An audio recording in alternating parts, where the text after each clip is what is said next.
இப்போது புதிய அறிமுகம் ஆச்சி ஹோட்டல் சாம்பார் 50 கிராம் ரூபாய் 20 மட்டுமே.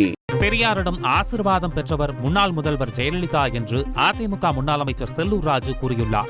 மதுரை மாவட்டம் ஊர் மெச்சிக்குளம் பகுதியில் சுத்திகரிக்கப்பட்ட குடிநீர் நிலையம் மற்றும் புதிய பேருந்து நிறுத்த நிழற்குடையை முன்னாள் அமைச்சர் செல்லூர் ராஜு திறந்து வைத்தார். தொடர்ந்து செய்தியாளர்களுக்கு பேட்டியளித்த அவர், அதிமுகவுடன் கூட்டணிக்கு வரும் கட்சிகள் எடப்பாடி பழனிசாமியை முதலமைச்சராக ஏற்றுக்கொள்ள வேண்டும் என கூறினார். அதிமுக ஒரு ஜனநாயக இயக்கம் என்றும் அவர் தெரிவித்தார்.